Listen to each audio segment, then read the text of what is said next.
Y vamos a otro tema, porque tensión máxima existe en Ecuador debido a los violentos ataques de grupos del crimen organizado. Las Fuerzas Armadas ya advirtieron que bandas criminales serán objetivo militar y aseguran que no van a retroceder ni van a negociar con los terroristas. Queremos profundizar en esta crisis que se sucede en Ecuador, pero que podría afectar a toda América Latina. Y ya nos acompaña la directora de la Escuela de Gobierno de la Universidad de Chile, Lorena Oyarzún. Bienvenida, Lorena. Lorena, bienvenida. Lo primero, dimensionar la crisis que está viviendo Ecuador. Se ha rotulado como una de las crisis más importantes que ha tenido, al menos en las últimas décadas. ¿Tú estás de acuerdo con esa mirada? ¿Estamos en un momento, un punto de inflexión histórico para Ecuador?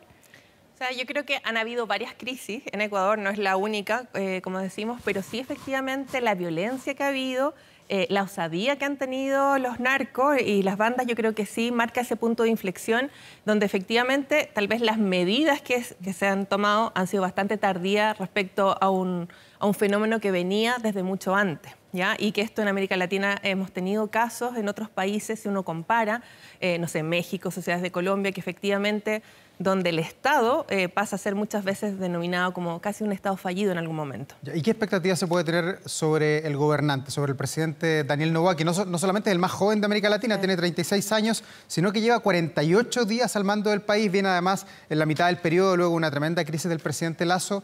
De alguna manera en estas primeras horas ha mostrado un cambio de timón, ¿es más duro que las medidas que tomó el presidente Lasso para combatir episodios similares en el pasado? Bueno, ¿qué se puede esperar? La verdad que es súper compleja la situación en que se encuentra, tal como tú señalabas, son 48 días, o sea, realmente no tuvo la luna de miel, nada, o sea, ni siquiera...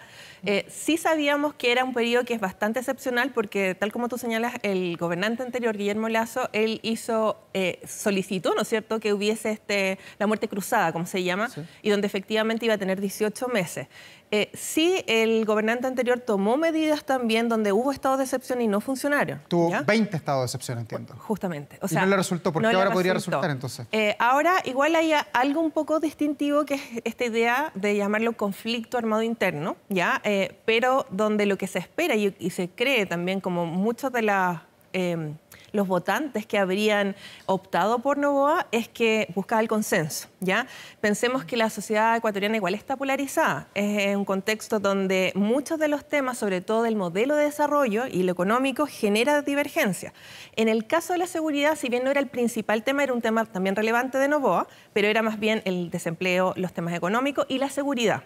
Obviamente la agenda cambió y el tema de seguridad es lo esencial y hay que ver, bueno, qué medidas va a tomar y cómo lo va a hacer con la oposición. Hemos escuchado algunas declaraciones del expresidente Correa, que ha dado el apoyo de manera, bueno, no puede restarse en realidad de una situación tan grave, pero que también están hablando de ineficacia y también de inexperiencia de todo el gabinete. ¿Cómo llegó Ecuador a este punto? ¿Cómo se fue incubando? Aquí también hay quienes sacan, incluso desde Chile, algunas conclusiones con cierto interés político de atribuirle esta crisis de seguridad a uno u otro sector o exculpar a uno u otro sector. ¿Cuál fue el proceso que deriva en esta escalada tan grave y rápida también de la inseguridad como estamos viendo? Yo creo que hay varios factores, tanto externos como internos de Ecuador.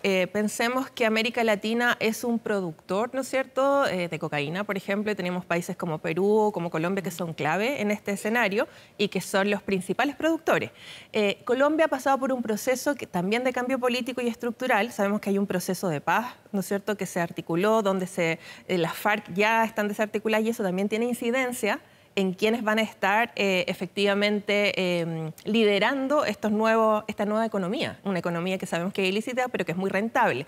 Y también tenemos carteles mexicanos. Eso por el lado externo, que en la región ya está, y este es un paso que es súper importante. Ustedes saben que la mayor cantidad de droga que va hacia Estados Unidos y que va hacia Europa es desde Ecuador, ¿ya? Ahora, ¿cómo se ha llegado a esto? Es complejo decirlo porque la verdad con distintos tipos de gobierno han habido medidas, o las medidas, por ejemplo, de ser más fuerte a través de militarizar, etcétera, han existido anteriormente con el gobierno anterior, pero no ha habido un consenso respecto a la importancia del tema. Yo creo que en este caso no podemos comparar, yo creo, Chile, Ecuador son situaciones distintas, si bien en América Latina y sociedades como la latinoamericana tenemos temas económicos, hay brechas, ¿no es cierto?, hay desigualdad, y cuando el Estado no llega, que lo vimos en México, por ejemplo, que es un claro ejemplo, los carteles eran quienes entregaban muchas veces los servicios o eran vistos como posibles, ¿no es cierto?, prestadores, ¿no es cierto?, de servicios. Entonces eso es muy grave, ¿ya? En el caso yo no diría que es tanto ideológico, de decir una derecha o una izquierda, lo que sí creo que es un tema que hay que hacerse cargo, ¿ya? Y tal vez en el caso de Ecuador es tardío porque efectivamente se habían visto, el tema de violencia no es de ahora, ¿ya? El tema de las bandas, el tema de secuestro ya había empezado. Y si tú esta pregunta tal vez la querías llevar un poco al caso chileno, que he escuchado también algunas de estas análisis, sí me parece que es un momento que uno tiene que poner mucho ojo, que efectivamente no hemos tenido la prioridad o no se ha dado la prioridad a un tema que escapa a las fronteras nacionales. Totalmente. ¿Ya? Es un tema transnacional y hay que abordarlo desde esa perspectiva. O sea, de hecho hay que tener cooperación internacional, hay que tener inteligencia, o sea, son elementos realmente no se cuentan con las capacidades en términos técnicos muchas veces. Obviamente si hablamos de carabineros, de la policía, o sea, acá se está llamando al ejército, que también genera una complicación. Ya había un debate respecto a cuáles son las competencias. Sabemos que la Asamblea, por ejemplo, Nacional en Ecuador ha entregado todo el respaldo e incluso ex ante ha dicho, ¿Brena? Bueno, se va a indultar. Oiga, usted dice que no es posible comparar Chile con Ecuador, porque claro, la distancia, lo que estamos viendo ahí, lo que vemos en Chile es totalmente sideral en el día de hoy.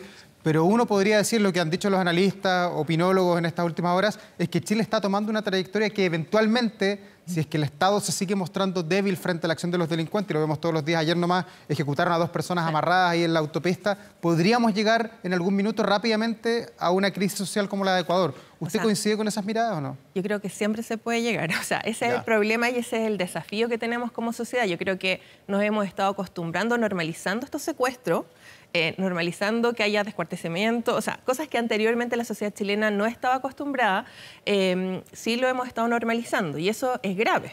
¿Ya? Es grave que maten, por ejemplo, a un candidato a la presidencia, es gravísimo, ¿no?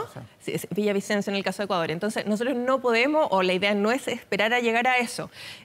Si bien yo creo que en el contexto, por eso decía, hay clave esta pregunta que ustedes me hacían de cuáles son los factores, el por qué uno entiende cómo se llegaba a esto. Están los factores externos, los domésticos, el tema de polarización. El tema de la pandemia también creo que fue relevante. ¿Por qué? Porque el Estado se recoge, obviamente, porque hay temas económicos, o sea, una crisis económica. Se solo una prioridad, probablemente, que era la pandemia. Se pone una sola prioridad. Entonces, claro, tal vez ahí hay algunas coincidencias que podríamos decir con Chile, y además que efectivamente en Chile hemos visto que estuvimos mucho tiempo muy fuera de esta temática, o sea, la dejamos muy de lado, y hoy día la zona central, la zona extrema, sobre todo el norte, coincidirían que efectivamente tal vez estamos muy cercanos a esto. Sí, Lorena, yo mientras te escucho reflexiono y a eso apuntaba mi pregunta, entender cuál fue como la mecha que encendió esta rebelión finalmente que está llevando adelante el narcoterrorismo, si uno quisiera, en Ecuador contra el Estado. Porque algunos hablan o ven que en el fondo lo que hace el narcotráfico es empezar a insertarse en la institucionalidad, empezar a corromper, y en Ecuador eso fue pasando paulatinamente. Muchos dicen que esto es de larga data y que, por ejemplo, ocurría que en las cárceles los narcotraficantes tenían absolutamente tomado el control, con gendarmes que ganan poco, que son intimidados, que terminan como dejándose corromper, con policías que se terminan dejando corromper. Y uno se pregunta entonces si es que no empieza a suceder algo que en Chile pudiera tener ciertos indicios, que es como la naturalización de esos secuestros, del crimen organizado, y la posibilidad de ir como pactando, entre comillas, quedarse un poquitito al margen, mirar un poco para el lado, hasta que cuando quieres poner mano dura es tanto el control territorial que tienen que pueden desafiar al Estado de la manera que lo están haciendo en Ecuador. Hace poco tuvimos un dirigente en Chile, el vicepresidente del Partido Socialista en ese caso, que hablaba de pactar con el narco. Esto fue rápidamente rebatido por mucha gente, pero uno se pregunta si eso no pasa. Y si ahí no está la explicación, en el fondo también de Ecuador, de el poder que ha llegado a tener el narco, y hoy día que se quiere poner mano dura, hay una rebelión televisada el día de ayer. Bueno, eso es clave lo que tú acabas de señalar. O sea, esto como lo vemos en las sociedades que realmente han estado muy impactadas, o sea, estoy pensando en México, por ejemplo, donde la institucionalidad está totalmente cooptada o se ha introducido el narco y hay no solamente corrupción, o sea, efectivamente desde Fuerzas Armadas, desde el Poder Judicial, etcétera, son sociedades que realmente se habla de cuál es realmente la capacidad estatal y muchas veces incluso se llega a cuestionar son estados realmente fallidos, ¿me entiendes? Entonces, ¿cómo se ha llegado a esto y por qué en este caso específico que fue tan impactante? Acá estamos viendo estas imágenes, ¿no es cierto?, del canal público en Guayaquil, que se lo toman. Efectivamente, se intenta, a raíz de estas medidas que toma el presidente Noboa, ¿ya? Ellos quieren demostrar su poder. O sea, efectivamente salen y esta rebelión que parte, ¿no es cierto?, en las cárceles y que posteriormente tenemos la escapatoria, la fuga, ¿no es cierto?, de Macías el Fito, ¿ya?, de la banda de los choneros, efectivamente una fuerza, una demostración de poder también. O sea, están en la capacidad, o sea, tienen la osadía de decir nosotros, si ustedes nos dicen que vamos a estar en las calles, que no va a haber nadie, si es que hay alguien, nosotros lo vamos a matar. De hecho, sabemos que hay policías que han sido asesinados. Sí. ¿Ya? Entonces, hay los videos horrorosos. Entonces uno dice qué abierto y qué desafiante este llamado que hacen al presidente a deponer medidas de seguridad que en el fondo uno dice son deseables, porque además está bien constatado, y acá es más incipiente también, pero de pronto no le ponemos tanto ojo, que las cárceles en Ecuador, como decíamos, que son 6, entiendo, están la mayoría completamente tomadas por el narco, que hacen fiestas, que incluso construyen piscinas dentro de las cárceles y que estas personas tienen poder. De hecho, esta persona que se fuga, el Fito, como le dicen, comandaba el cartel desde la cárcel. Sí. Entonces son centros operativos del crimen organizado. Y bueno, ahí estuvieron a vista y paciencia de todo el mundo cuántos años, hasta que hoy día esto revienta de la manera que lo está haciendo, con la inseguridad que esto significa para el ecuatoriano a pie, que aquí queda obviamente como víctima de la delincuencia y la inseguridad y no tiene tanto que hacer. O sea, yo coincido con ustedes totalmente en términos que es súper tardío. O sea, esta medida que se hizo ahora, o estas medidas, tú hablas de 20, imagínate, y ahora sacar a los militares es tarde si efectivamente a quienes estaban presos, a los líderes del narco no les interesaba estar en la cárcel porque hacían lo que querían. Ya sabemos que estaba desde 2011, ¿no es cierto? Macías hacía lo que quería, solo cuando se estima, se considera, casi todo el mundo lo tiene presente, que fue un soplo que hubo desde el gobierno de que lo iban a cambiar a una cárcel de máxima seguridad. Imagínate que ni siquiera estaba en una cárcel de máxima seguridad.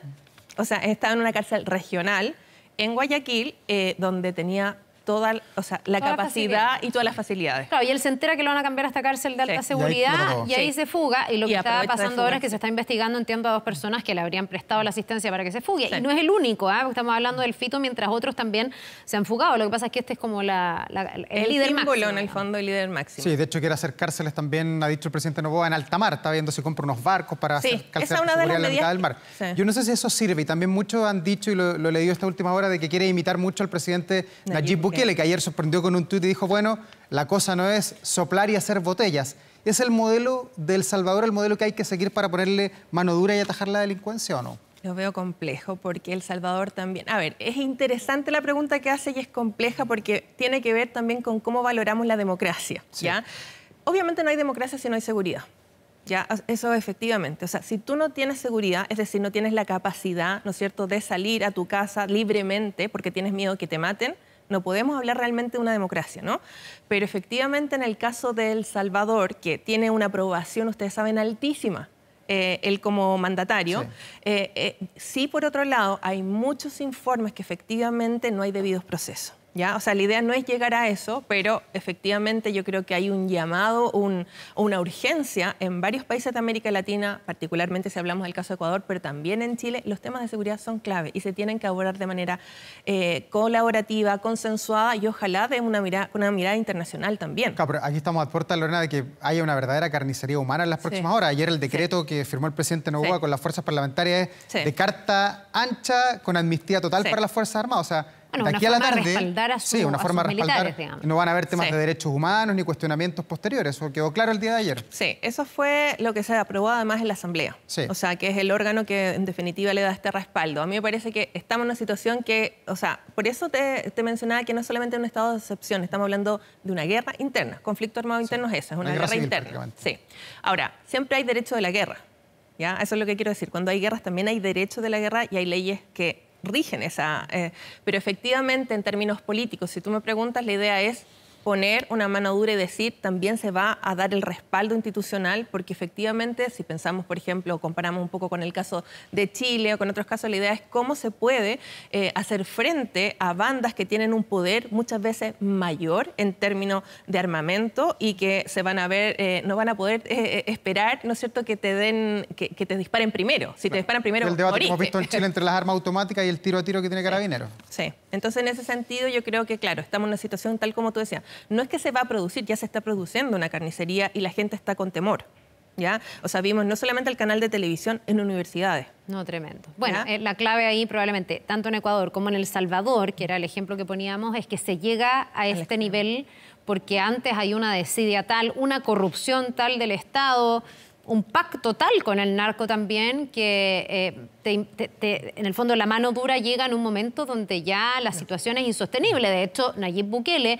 que debe ser el presidente del mundo con mayor apoyo en este momento, tiene ese apoyo de una ciudadanía muy cansada, que dice, bueno, a lo mejor él no está cumpliendo con todos los protocolos y se están de alguna manera contraviniendo acuerdos internacionales, derechos de los reos, etcétera, pero estos reos y estas pandillas nos tuvieron de rodillas a nosotros como ciudadanos, entonces al final terminan también dándole una carta blanca al presidente que ha encontrado en la mano dura la manera de garantizarle al salvadoreño, en este caso de a pie, que pueda salir tranquilo o que pueda vivir tranquilo en su casa, porque antes las pandillas se las tomaban. Y que de hecho gran parte, ustedes saben, de la migración en Centroamérica es de estos países donde no hay seguridad. O sea, no solamente la parte económica, sino que tiene que ver con la seguridad y que... Perdona, Lorena, y en lo práctico, ya para ir terminando, ¿tú ves un riesgo para Chile en lo práctico respecto de lo que está ocurriendo en Ecuador, hablando del tema de la migración? Aquí Perú, por ejemplo, tiene en alerta su frontera y muchos estiman que estas bandas que ya son globales o que en el fondo tienen una presencia en toda Latinoamérica podrían trasladarse, podrían buscar otros escenarios donde desenvolverse si es que la mano dura llega efectivamente a Ecuador. ¿Tú ves ahí un riesgo para Chile? ¿Chile debiese tomar medidas adicionales en el control de sus fronteras, por ejemplo, a raíz de lo que está pasando en Ecuador? O sea, yo creo que el control de fronteras Chile las tiene que siempre fortalecer. Hemos visto no solamente con los criminales, sino con los temas de flujos migratorios donde no hay información. Se han hecho algunos avances respecto a tener, por ejemplo, reconocimiento biométrico, etcétera. Pero efectivamente, no solamente los migrantes, las víctimas, me refiero, son los que se movilizan, sino en este caso, me imagino que tu pregunta iba a ser... Delincuentes que se vengan para acá. Y los narcos lo hemos visto, Tren de Aragua, ¿no es cierto? Lo hemos visto acá en Chile, ¿ya? Puede pasar. Efectivamente, porque si hay una oportunidad y si hay un espacio más débil, obviamente que se va a trasladar. Cuando hay oportunidades, la gente se traslada. Sí. Y más aún porque tienen los medios. No se van a venir caminando necesariamente. Bueno, ya, pues, está muy interesante la conversación, pero se nos va el tiempo. Lorena Oyarzún, directora de la Escuela de Gobierno de la Universidad de Chile, gracias por acompañarnos. Seguiremos muy atentos a lo que pasa con nuestros hermanos latinoamericanos del Ecuador. Gracias, Lorena. Muchas gracias. Que te vaya muy bien. Hasta luego. Nos vemos. Hasta luego.